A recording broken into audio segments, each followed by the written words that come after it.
Now, just as a quick check. Thumbnails. Did I wear this same shirt last week? I did not. All right. Just making sure. What did we watch last week? Last week was... Well, first off, hey guys, Alex and Dad from 7th Hour Films back again with Doctor Who Classic. Last time around, we had Destiny of the Daleks. Oh, that's right. Yes. Do you remember it? Now I do. Yes. The big thing was that Romana regenerated. Yes.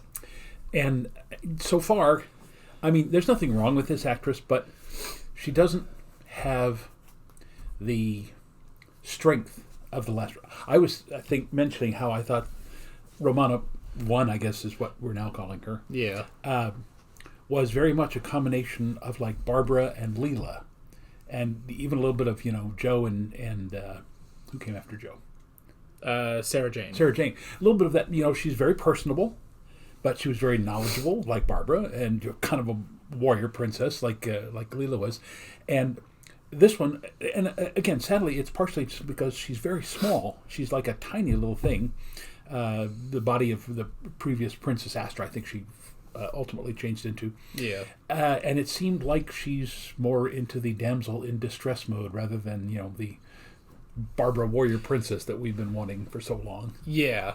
And I really tried to find why the last actress left. I couldn't find anything really, so we'll have to wait on the comments, which, of course, by the time this episode goes up, you guys will have probably already given us, the entire history of the previous actress, which is fine because we're genuinely curious why she left. But as of recording this, we don't know yet. The other thing though with this Romana 2 is that it just wasn't a good enough script, I feel like, for her. Oh yeah, yeah, because the other problem.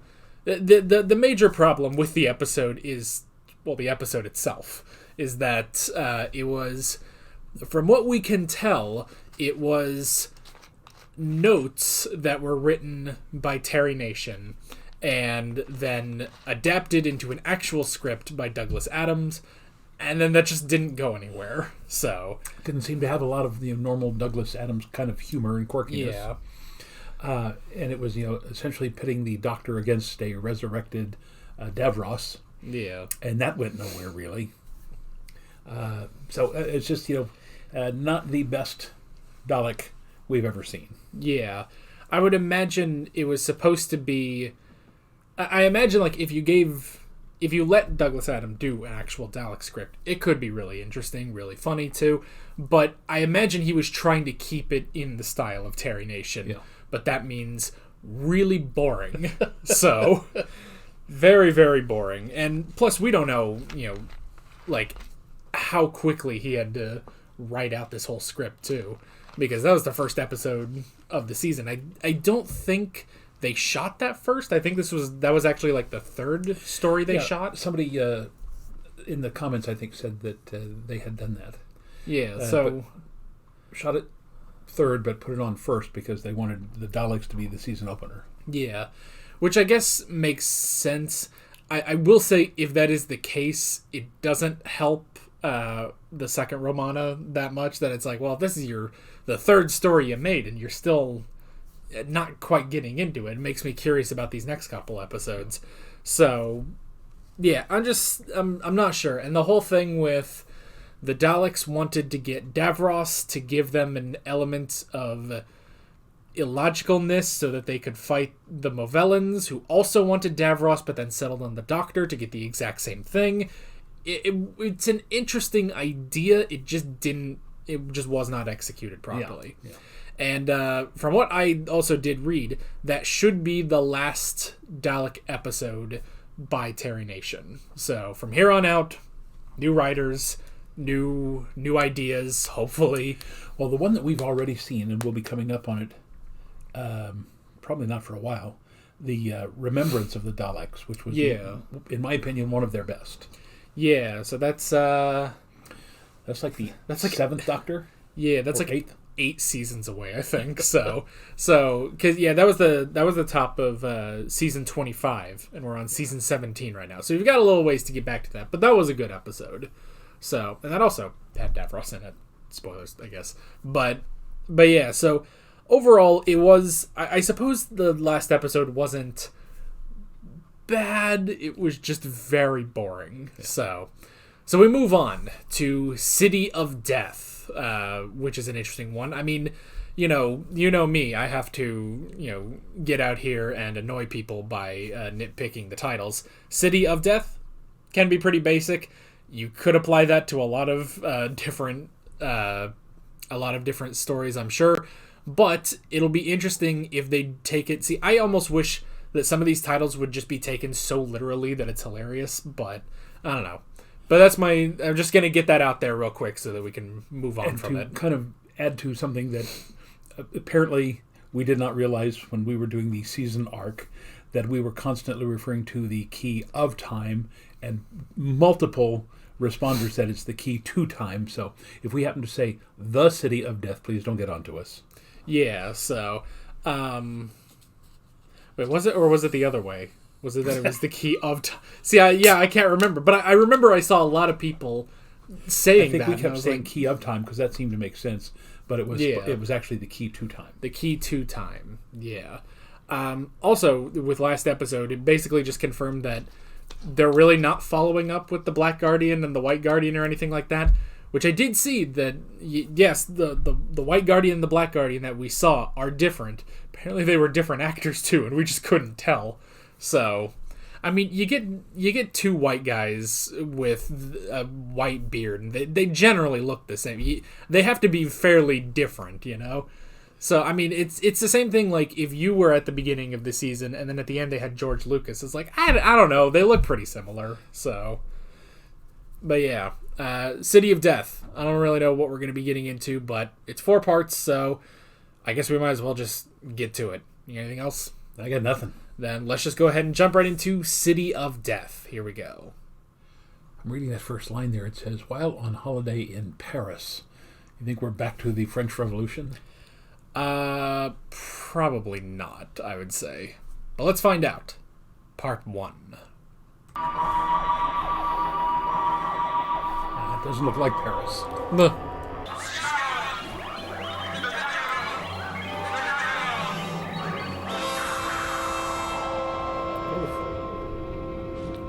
It was a great explosion. Nice, isn't it? Yes, marvelous. Well, anyway. Modern Earth. I feel like it's been forever. But it's not the English countryside. No.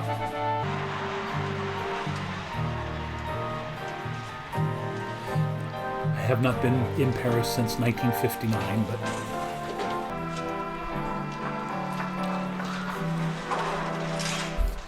Extra on the train just looking right at the camera. Yeah. Probably not an extra, they probably just snuck in and filmed this. Metropolitan. But to their credit, they are actually in Paris. It does look that way. I mean, at the very least, I don't think you can fake the side of the road those cars are on. 3 million years. Something. Notre Dame, been there. I took a whole year of French. Can't read a thing. Cafe. Oh no, sinister music. La musique sinistre. That will help admirably. But I will shortly need a great deal more. Yes, of course, Professor, of course. Nothing must stand in the way of the work. Your Excellency? Ah, Hammond. Oh, jeez, it's you. That Gainsborough didn't fetch enough. I think we'll have to sell one of the Bibles. Sir? Yes, the Gutenberg. Ooh. May I suggest we tread more carefully, sir? It would not be in our best interest to draw too much attention to ourselves. Another rash of Gainsborough was the priceless painter, treasures by the way. on the market. Yes, I know, Hammond, I know. Just sell it discreetly. Discreetly, sir. Sell a Gutenberg Bible discreetly. It is all a matter of time. Is I think there's something that matter with time. Didn't you feel anything? Just a twinge. I didn't like it. Indiana Because Jones? I cross the time feel so often. No one there seemed to notice anything. And Last Crusade. The special Donovan? Donovan. picture will outside lights. Don't be Maybe. Well, at least on Gallifrey we can capture a good likeness. Computers can draw. What? Computer pictures? You sit in Paris and talk of computer pictures? Well, AI art. I'll That's take you relevant. somewhere and show you some real paintings. People looking at the camera. Quit looking at the camera, people. Well, if they're French, they probably haven't been told that there's an episode being filmed. Have somebody behind the cameraman holding a sign. Quit looking at the camera. There we are. The Louvre. One of the greatest art Been there, galleries didn't in the go whole in. galaxy. Nonsense. What about the academy? We were only in Paris for about 36 hours before we had to catch our plane. Why hasn't she got any eyebrows? What? Is that all you can say, no eyebrows? We're talking about the Mona Lisa. It's the Mona... What? She hasn't done that. La Mona Lisa, la Joconde, painted by I don't know, Leonardo she just didn't feel like it. 1452, Its actual name is La Gioconda. Literally Mrs. Gioconda. Getting artsy-fartsy here. Well, it is France. That's it. I give up. You're crazy. Crazy enough to want to steal the Mona Lisa? So do we figure Count as one of these aliens we saw at the beginning? Maybe. Why would aliens that are exploding want to steal the Mona Lisa? Don't know yet. The detective and his friends, Excellency. No, Herman. Those two fools. With pleasure, Excellency. Is anyone going to be French in this episode? So, no, my dear. You tell Herman. Count Scarlione is an Italian name. Well, He's not Italian. He's English. Or speaks with an English accent. Carlos? Carlos? Carlos?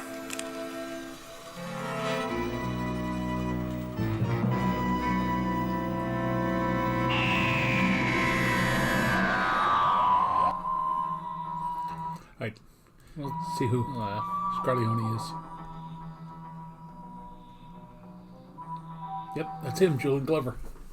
Interesting. Oh, who's the Countess or the lady? She looks very familiar too. Catherine Schell. I want to say she was in the James Bond series, but yeah, I mean, I recognize her, but I don't know from where. well, it's quite the disguise to just put on a mask and go from one eye to two eyes. You know, I really had just kind of forgotten about the Jaggeroth and whatever was happening there. So now we have this, and it's like, why are they trying to steal the Mona Lisa? The reason I said that earlier, though, is when the doctor said that the bracelet couldn't have been made on Earth by any civilization. I thought, well, that means it's aliens, and the only aliens we've seen so far are the, macrame-faced people with one eye. Yeah. Looks like Plankton with a sweater on. Yeah. So yeah. So we've got the cracks in time, which are being created by this machine that the professor is creating, and they're trying to steal the Mona Lisa, and Count Scarlione is one of the Jaggeroth who we saw at the beginning, who exploded. We think, as far as we could tell. So, and all of this, I don't know. It's kind of a weird thing, you know. It's just kind of a weird thing, and the City of Death. You know, that's not how I would describe Paris, but I guess I get what they're going for. It's the City of Death because we're on location in Paris, but we couldn't hire a French person to save our lives, so. Well, now Paris is called the City of Light, so I'm sure it's a play on that. But yeah, so I kind of hope we now go to more locations in Paris. Like we went to the Louvre, but it would be hilarious if we just keep certain events have to take place at these landmarks. But I don't know. They might have to get permission to do all that. I mean, it kind of makes me wonder how much permission did they get at like certain locations and stuff? Like the cafe, I can't tell if that's a set or not. I think it is. Yeah. I think it's a set. We don't really hear any French people there, so they probably just took a week to shoot a lot of stuff on location. Yeah, and then back in the comforts of England, they have their sets there. Yeah. So now filming the exteriors, outside of Notre Dame, we took pictures there. The Eiffel Tower, they obviously were in the Eiffel Tower because they had the shot from up above looking down.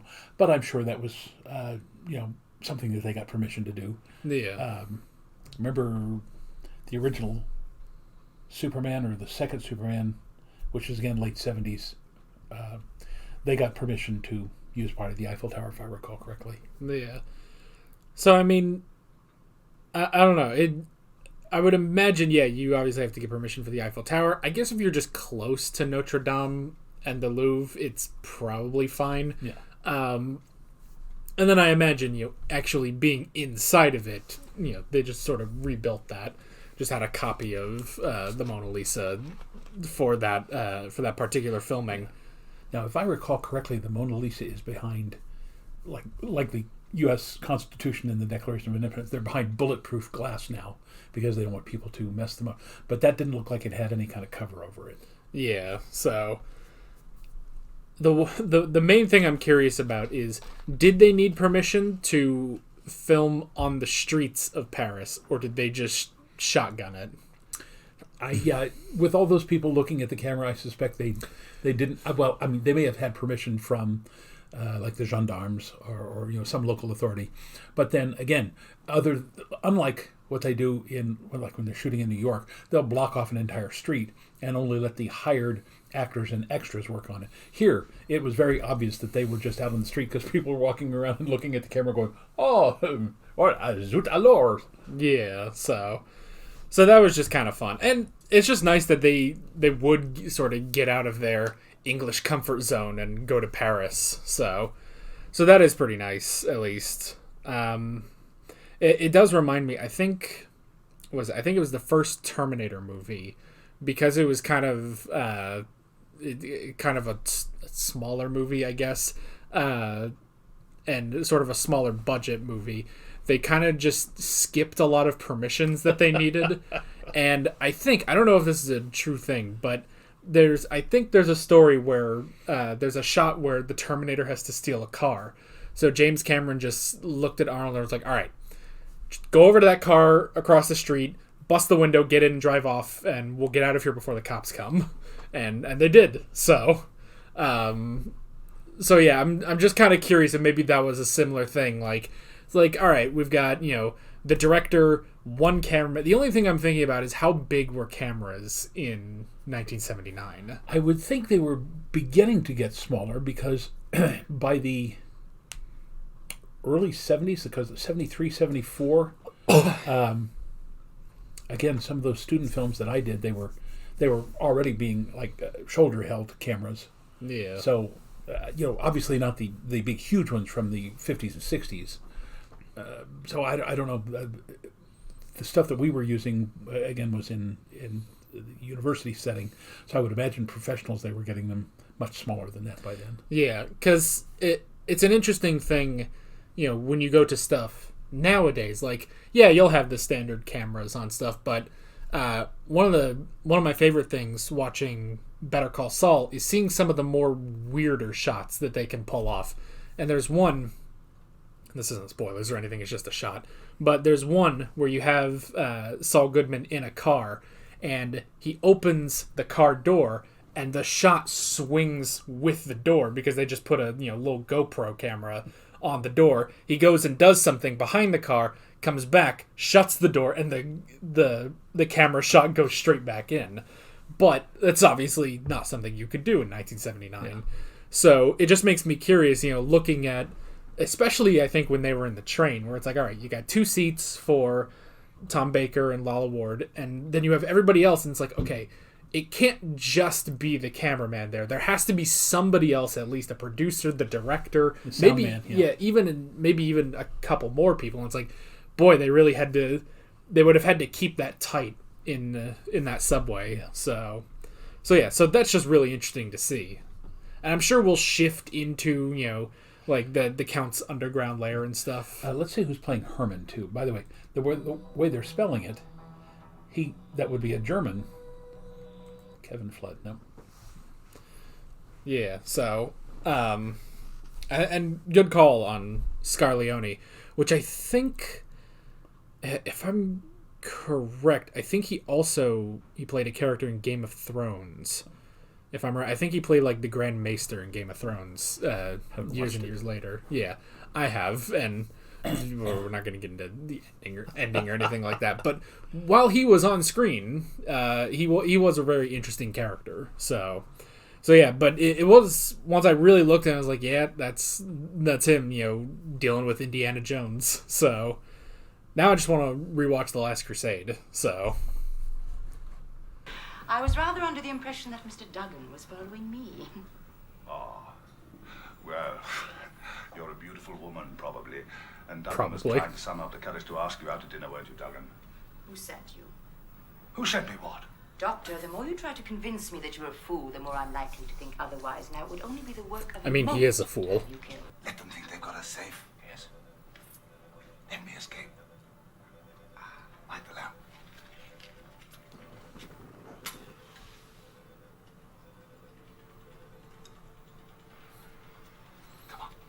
What a great lamp. It came from off screen. I was going to say, light it in front of him, and it lights up his back. Yeah. I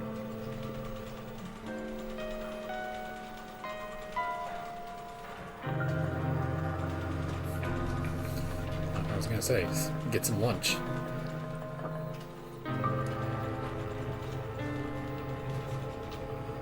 About to answer the age-old question, which came first, the chicken or the egg?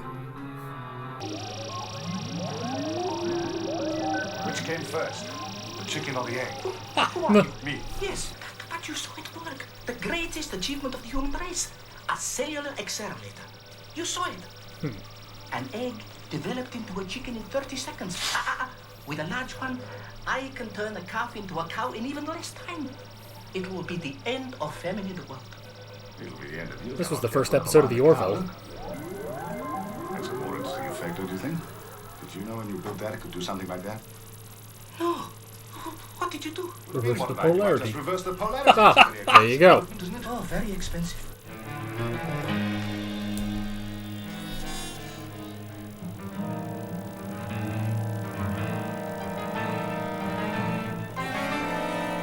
Ah. There's your answer. The aliens came first. I don't know what's hanging in the Louvre, but this is the genuine article.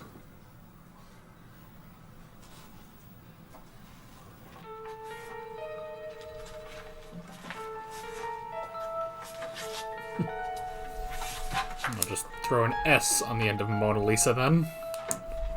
I came down to find Kerensky. But he doesn't seem to be able to speak to me. Can you throw any light on that? I can. Oh, good job. All right. Hello, K9. You all right? That started up very quickly. He didn't even have time to get to the console. Oh, he's going to visit Leonardo. Oh. All right, he can forget the randomizer then. Leonardo? Well, I'll want to question him so we can both have a little chat, can't we? He'll be here instantly. Wow, that really was instantly. You. What are you doing here? I think that is exactly the question I ought to be asking you, Doctor. For a moment in the shadow, he looked like Santarin. I thought that too, actually. I thought, man, that'd be crazy if the Santarans just came out of nowhere. Despite the fact that we're dealing with the Jaggeroth, or whatever. Okay. So he knows... So this version knows who the Doctor is. Which means he's after what he is in the future, so he must use the time reversing. But if he knows... See, because what I'm thinking is, all right, how does he have multiple copies of the same painting? My thought is, this isn't the first time he's broken into the Louvre. He goes there, steals the painting, uses the thing, time reverses, thus making another Mona Lisa. So there's two of them, and he just keeps doing this. And for some reason, he keeps having to go through the same thing. But if you're going to do that, why would you not just keep doing that while you're there until you have the 7 that you need? So that doesn't make sense. I'm kind of getting a vibe from Kurt Vonnegut's Slaughterhouse-5. The hero of that story, a young man named Billy Pilgrim, is the phrase that they use, he's unstuck in time. In one moment he's in the present, which back then was the late 60s, and then he blinks, and when he opens his eyes, he's back in a slaughterhouse in Germany during World War II, where he was a prisoner of war. And then he blinks again, and he's in the future on the planet Tralfamador because he's been kidnapped to be put into a zoo. And he basically can go back and forth between all these different time periods in his own life. And what I'm wondering here is if the consciousness of Scarlatti, what is his name? Scarleone. If he can go back into previous versions of himself, and therefore this now 15th century Scarleone, sorry, is aware of his consciousness from the 20th century. I again, don't know, but it's very intriguing. I'm liking this a lot. Again, though, I have to say that the Romana character is really very secondary to this. I mean, she discovered the room, but other than that, she's literally done very little in these first 2 episodes. Yeah. There was that one moment where the Doctor and Dugan were talking, and the Doctor says, "Oh, now what do you think Romana's doing?" "I have no idea." "Me either. Let's go find out." And then just nothing came of that. It's like, I want to know what Romana's doing too, you know? She was doing something. They never went back to that. Yeah. So, well, we assumed that she was figuring out how to get into the secret room, because she did notice that the stairs did not match up with the dungeon cell. Yeah. But the things that she carried like a tray full of beakers or something. It looked like maybe even plants. It was just something with green. But how she used that to determine the differential between the room and the stairs is... So maybe... Yeah, because that's the other thing, is that room bricked up like 400 or 500 years ago, but still has 6 copies of the Mona Lisa. So could it be that he keeps stealing the Mona Lisa and then sending it back in time, thus it comes forward again? That doesn't make any sense. Why don't we go on? Let's just go. Here's the other thing that, again, some people watching this in 1979 might not have realized, is how does a painting by a very prominent Italian painter end up in the Louvre in Paris and not in some museum in Rome? And that's because in the last years of his life, Leonardo da Vinci decided he didn't like staying in Italy. He was worried that his work would be confiscated. There were all sorts of problems with well, there wasn't an Italian government, but whatever the city he was living in, I can't remember if it was Milan or one of the other northern towns. So he moved across the border into France. I don't think he became a French citizen, but when he died, that's how his works ended up in mostly French museums, including the Mona Lisa there in the Louvre, because he was in France and not in Italy when he passed. Yeah. I would also imagine that if he had died in Italy, it would eventually probably have gone to the Vatican, or Vatican City, at least. So... Because, yeah, that is a point of... I guess there aren't... I mean, as far as I know, there's not a museum as prominent as the Louvre is in Paris. I mean, I'm sure there's some. Yeah, I can't remember where the Prado is, if that's in Rome or not. But there's also, again, I think there is a big one either in Milan or one of the other northern cities. Because it's like they have the Michelangelo statue of David in one of those. Yeah, so. And, Brunelleschi and Raphael. All the other turtles. Yeah. The system around it should be absolutely impregnable. It can't be turned off. Someone seems to have managed it somehow. The only way that you can get into that painting is... Help! Bell! Sounds like, let's go. Split up. We'll meet back at the cab. How do you suggest we get out? See that window? Okay. There goes the shoulder again. We tried to leave, but the ship disintegrated. I was fractured. Splinters of my being are scattered in time. All identical, none complete. Hold him here while I collect the instruments of torture. If he wags his tongue, confiscate it. How can I talk if you confiscate? You can write, can't you? Yes. Well, you gave him an out. That's also kind of the premise of the sequel book to The Exorcist, where they talk about how when Satan was cast out of heaven, he split into billions of pieces, going into every human being who's literally ever lived, and that the whole idea is that all of mankind is ultimately trying to get all those pieces back together to reform Satan. No, it's all right, all right. Come on now. Smile. You can do it. There you are. There we are. Look. Isn't that nice? Polaroid picture. Isn't that nice? Good job, I guess. I'm not even sure if he made contact with his chin.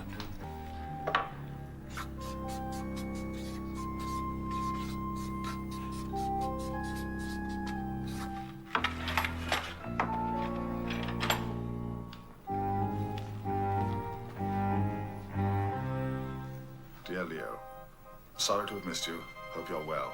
Sorry about the mess on the panels. Just paint over, there's a good chap. See you earlier, love. The Doctor. The Mona Lisa is no longer in the Louvre. Excellent, Herman, excellent. The moment the news breaks, each of our 7 buyers will be ready. And how much money will this bring us, Herman? About $100 million, sir. Continue with your work, Processor. Enjoy it, or you will die.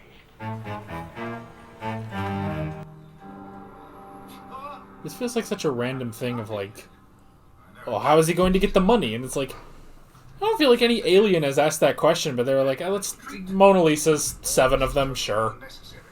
Achievement. You talk to me of achievement because I steal the Mona Lisa.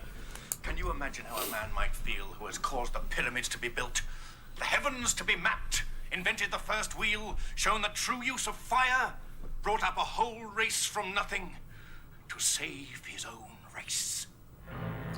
That's also the plot of a Kurt Vonnegut novel, Sirens of Titan.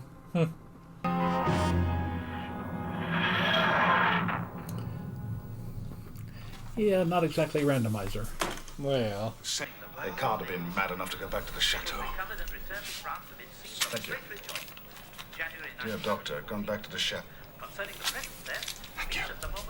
As soon as the alarm sounded, Excellency, he was halfway through the window, and she was outside. I thought you kept might trying wish to bust speak to us, windows. so I called off the dogs. You will now see, my dear, how I deal with fools. No, not that switch.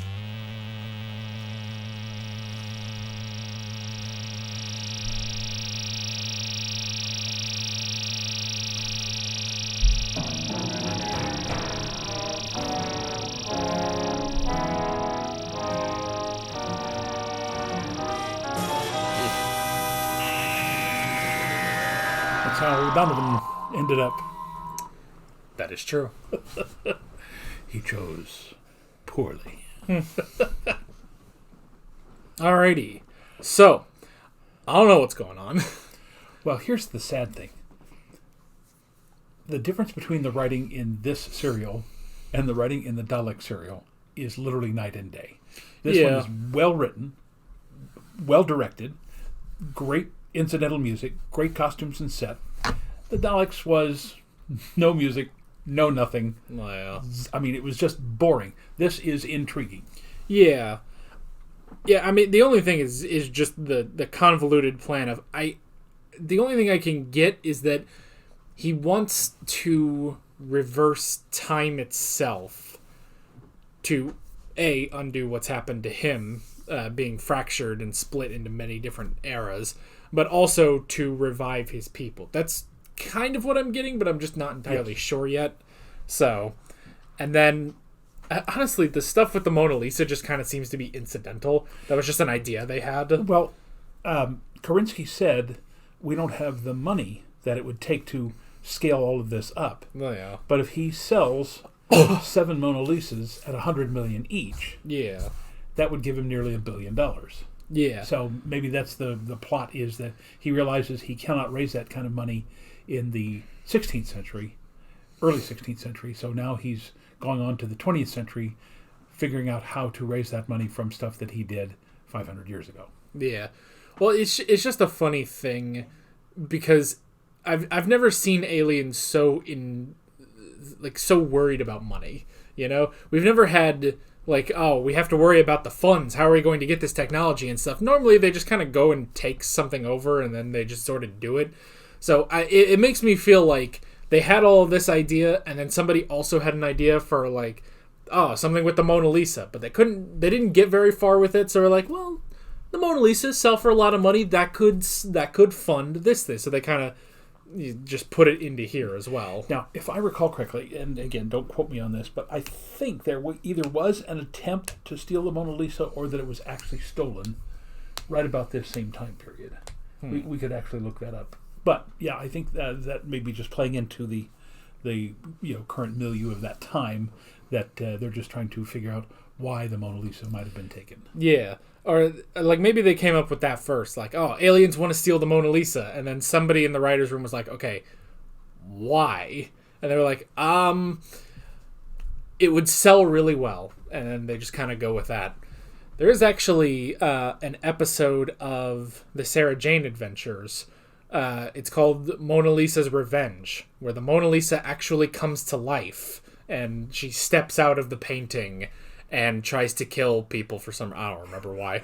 It's been like 4 years since I watched that episode, so I don't remember why. I just remember that was an episode. So yeah, I mean, even with the whole thing of, like, I'm not entirely sure what the plan is, it's still way more interesting than the Dalek episode. Yeah. So, Put yourself in that bubble, and you would either regress back to being a baby again or go forward to old age.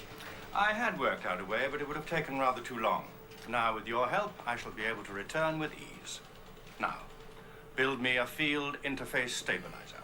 Going back 400 million years, wouldn't they have met the Silurians? I recognize the handwriting. Shakespeare's. No, mine. Sprained his wrist writing sonnets. Wonderful stuff.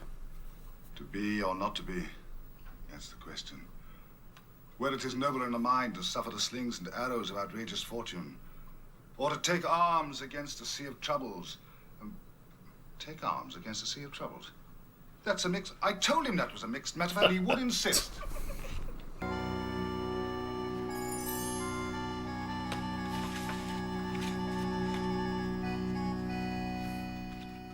How to build the pyramids.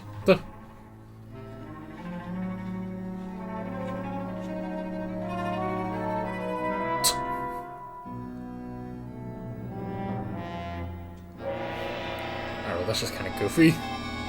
1 minute would be sufficient for him to go back in time, contact his ship, and prevent it exploding. He wouldn't then be splintered in time, and all history would be changed. We must do something to stop him. I've got an idea. What? We'll ask Duggan. Duggan? Right. Stand back again. Hit the door. That was fairly easy.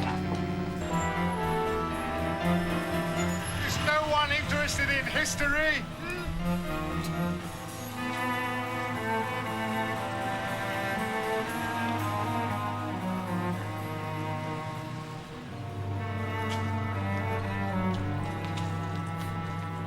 They're doing all of this in under 2 minutes. For me, one of the most curious things about this piece is its wonderful afunctionalism. Yes, I see what you mean. Divorced from its function and seen purely as a piece of art. It's such a blind and colorless curious.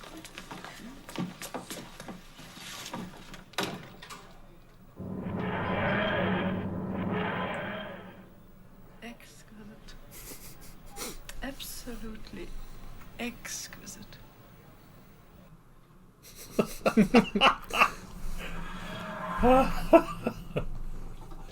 The amniotic fluid from which all life on Earth will spring, where the amino acids fuse to form minute cells. Cells which eventually evolve into vegetable and animal life. You, Duggan. There's your ancestors. I come from that soup? Yes. Well, not that soup exactly. It's on Earth. There's no life in it yet. It's waiting on a massive dose of radiation. The Jaggeroth ship? Yes. The explosion that caused Scarleone to splinter in time also caused the birth of the human race. And that's what's about to happen. Interesting.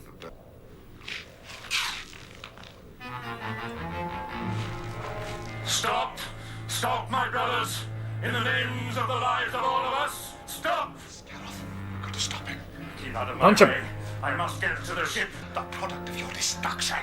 History cannot change. It cannot. I will change it! Oh. Finally. Duggan! Duggan! Duggan, that was possibly the most important punch in history. Bye-bye, Duggan! Surprised they didn't take him along.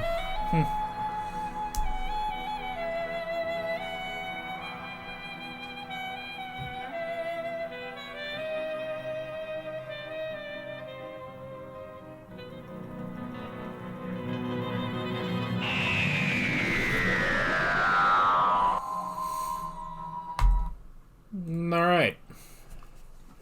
You notice a distinct lack of K9 this season? Yes. That's Although he did mention him that one time. He mentioned him, but we never saw him. Yeah, he didn't talk or anything. And he didn't talk or anything. And I figured that's an easy thing, you know? It's like, oh, this Jaggeroth, he's so strong. You got K9. Kill him. Stun him at least. So, I mean, he's also just susceptible to a vase straight to his head, apparently. So, or at least the machine was. So, alrighty. City of Death. Oh, come on. Well, it could have been anything else. Well, I mean, it's fine. I think you're probably right that it's a play on City of Light. So, it's probably something like that. But yeah, that's... I don't know. You could have come up with something else. The Timeless City. Something. I don't know. But yeah, still, though, is minor nitpick. Overall, good story. Yes. As convoluted. I mean, it's convoluted in only just because pretty much every non-Time Lord way of time travel is always convoluted. You know, like, nobody can just make a time machine like the TARDIS, so they make this strange thing. It's like it'll reverse time, but you have to be careful. If you have to make a specific stabilizer to actually send him back in time, and then you only get so long, and then he's flung back forward. The difference is, and they don't take this into accounting, is, for example, when the people who were trying to reverse the world back to primitive times because of all the pollution and everything, they realized that they could reverse themselves in time, but they'd still be in the same place. The TARDIS is time and relative dimensions in space. They can not only move backwards and forwards in time, they can move to different dimensions in space, whereas all these can only move through time in the same spot. Yeah.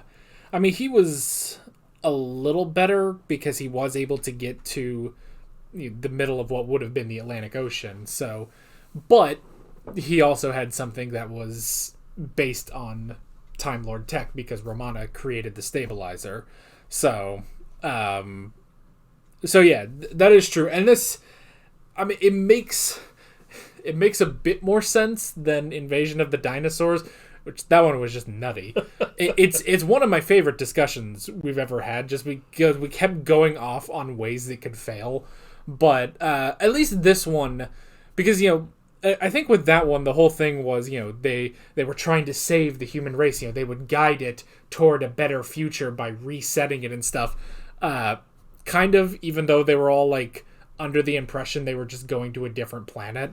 So, whereas this one is, he knows exactly what he's doing. He's going back to change 400 million years of history. It'll destroy the human race completely, and it will ensure the survival of this terrible, warring culture of the Jaggeroth. So, in that, it does make a bit more sense. So, now, I realize there's, in the first episode and the last episode, there's quite a bit of footage of running through Paris. And I realize that's, to help the suspense and everything.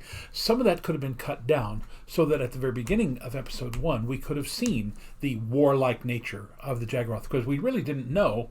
Yeah. All we assumed was that these were people in distress and they needed Skyroth to save them. Yeah. So it's when the Doctor finally says, "Oh, they were a warlike race," it's like, how do we know that? Yeah. Did Scarleoni, whatever his name was, did he tell them that? Because that seemed to have come literally out of nowhere for me. So again, just as a script editor or as a director, I would have said, "Hey, you know what? Let's take 90 seconds out of the chase through Paris, put it in at the beginning of the first episode, so that we can see the Jaggeroth, killing people and retreating and saying, hey, of course there were no people at that time. There was literally nothing, no life at all. Just something to say, we have been knocked off course in our war with the, whoever, and we need to get out while we can, but we've got are the warp drives, and that will blow us out. It's just one minor, 1 minute or 90 seconds worth of explanation would have made that a little bit better. Yeah, because it's not even like they were building up a mystery about it, because they showed the Jaggeroth at the beginning anyway, and just the fact that it's such a hard cut to going from this spaceship with this green spaghetti monster guy exploding, and then hard cut to Paris in 1979. It's like, how do these two things connect? And you figure it out eventually, but it would have almost been interesting. I don't know why they never do this, but it would have been interesting if they had that sort of explosion, this whole thing go off, and then it literally said 400 million years later, 1979, and that could have been something. It's like, okay, so we are going to obviously come back to this, but it tells us, all right, this is on Earth. At least we get a little bit more. I don't know. And this is the world history teacher in me, the guy who knows geography too. If this is before all life, I'm wondering if this is also before Pangea, because when the Doctor says this will be the middle of the Atlantic Ocean, he could have just said, when the Earth's crust shifts, this will become Paris, 1,000 miles to the east, or just something like that. Yeah. Just minor stuff. And that could explain more of why he was in Paris when he enacted his plan anyway. Yeah. Aside from the fact that he needed to steal the Mona Lisa. Yeah. The original Mona Lisa, which they don't have any reason to put the fake one back into the Louvre with the marking underneath, this is a fake. So, I don't know. I guess maybe just that one got destroyed in the explosion or something. I will say, because they also bring up just the whole thing of, we'll have $700 million from selling these 7 versions of the Mona Lisa. But then, 5 minutes later, the machine is complete, and then he leaves anyway. And it's like, well, you didn't sell the Mona Lisa. So, it definitely feels like they came up with the idea of stealing the Mona Lisa, and then wrote the rest of the episode, and then just kind of put the two of those things together. Now, would the $700 million have done what Romana was able to do in a few minutes? That's the only thing I can think of. Maybe. The stabilizer. Yeah, I guess that could have was. been. Yeah. That having Romana just accelerated the plan. Yeah. So, I guess that could have been it. And, I also, I finally realized the link between his two names, that his original name is Scaroth, and then he becomes Scarleone.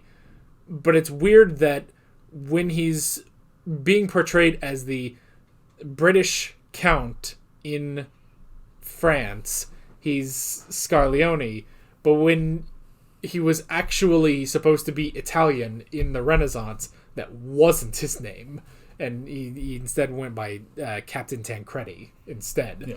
I thought that was kind of interesting, because you're right, it is a very much an Italian name. It's not, certainly not British, not French. Yeah. So, which that does beg the question that were some of them supposed to be French, and they just sort of, pulled a Picard like, he's French, but we're not going to get a French guy to play him. So, I don't know. Although, I will say, and this is nothing against the French or the French accent. It's a great accent. I will say that there's an anime I was watching recently, and part of it took place in France. And in the English dub, they tried to do French accents, and maybe it's just because they were mostly American voice actors. Their French accents were not good, and I couldn't understand them half the time. So I kind of look at characters like Jean-Luc Picard, and I'm like, well, I can understand his British accent, Now, the professor, was it Karinsky? Yeah. Obviously had a non-French accent. He was, Eastern European, German or something.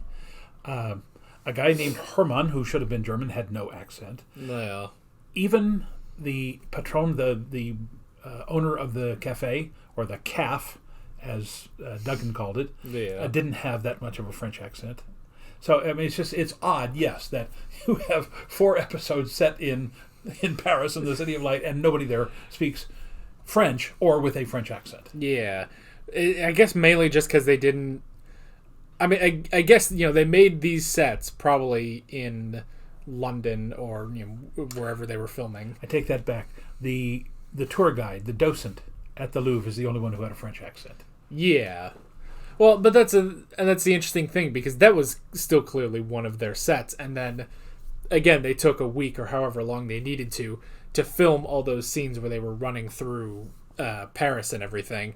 But yeah, so it makes sense that on set, you're in England, you have access to all those English actors, but you're right, they did get one French person for the tour guide at the Louvre, which didn't at one point Duggan call it the Louvre? Yeah. I think so, which I don't even know, because every other British person in this episode was able to pronounce it right, so why is he... I swear they were trying to make him more American. It did sound a little like they were trying to make him an American, although they never said anything about that. Yeah, so...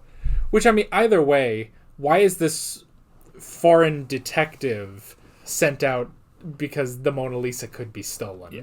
So, I don't know. Again, overall, those are just minor quibbles, things that we can think about because we sat here, for 2 hours and watched this. Yeah. If we had watched this over 4 weeks, we probably wouldn't have ever noticed. Yeah, so... let's see. Okay, so and another thing I just remembered, because I was looking at my notes, I see the time accelerator and stuff, and we had the whole thing of what came first, the chicken or the egg?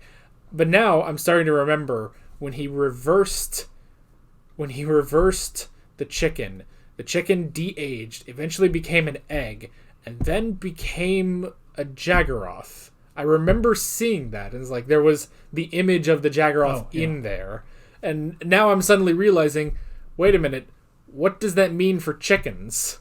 Or was that because I'm trying to remember, it's like, why did he see that? And it's a minor point again, but I'm just trying to remember, why did we see that when they de-aged the chicken? I don't know. Yeah. Because it would have gone, if it was in fact reversing time all the way back to before the beginning of life on Earth, it would have gone back through its original forms, being dinosaurs and then protozoa and single cell amoeba or whatever they are. I guess so. So yeah, let's see. We did not have a cameo by Leonardo da Vinci. I think that was a slight bit of a waste. That is one thing where every time the Doctor mentions all these famous historical people that he's met because he's a time traveler, and they never do an episode with that.